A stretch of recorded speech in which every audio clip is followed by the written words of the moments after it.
Esconfitos.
Okay, so I'm gonna explain for you basically how it works.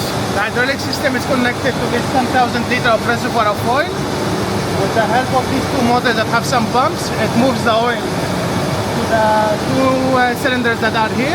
There are two on each side. With the help of the two nitrogen accumulators, it compresses the oil into 270 to 175 bars minimum. And when the system has reached the required pressure, the two valves that are connected to the cartridge is opened and moves the olive fluid with the head to the tube to the 16 motors that are inside, connected to the hydraulic system under the drum, and pushes the catch car where the train is hooked to move on to 135 kilometers per hour in 3.5 seconds. Okay?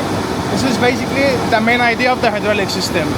And then inside now, where we're gonna go inside, we're gonna see the operator monitoring panel where he can check the state of the attraction, if the hydraulic system is okay. You can see as well how many cycles were being done so far since we opened the attraction. And you can see as well, take advantage to see the cables, how they are moved when the catch car is moved, okay?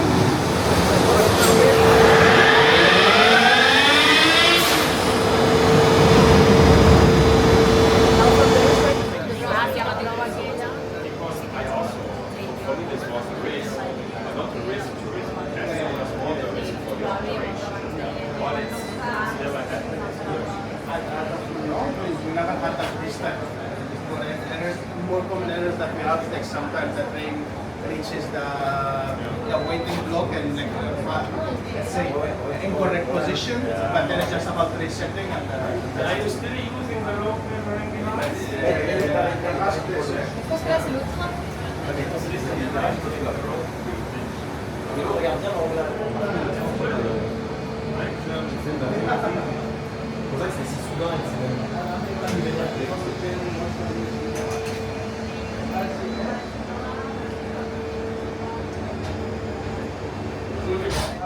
And then there is something that we do as a preventive maintenance, these steel ropes that are connected to the drum.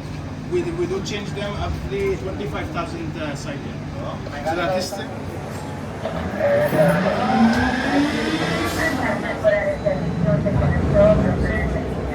Wow. So this is the panel that the operator sees himself upstairs in the room, okay? Here you can see as well the train positioning in which block is it right now. The red one means that the train has been occupying these blocks. So one train now is in the waiting block, the other one now is a loading. So the operational team now is loading the train itself. And now when it's this one moves to the launch, the hydraulic system will start to operate itself. And then when the process is finished and the required pressure reaches to 275 bars, the system stops, and now the words the catch car hooked to the train, it moves the train to 135 kilometers per hour. Now you're gonna see that. You see here as well that the system tells the operator himself that the hydraulic system is not ready. Now the sensor just tells, okay, now the system is ready. Now the train moves to the launch. Just wait for it waits there for like 3-5 seconds for the system to operate, and then when it's finished. So for example, here when it reaches 25,000 for us, it's planned for next week to change the steer ropes.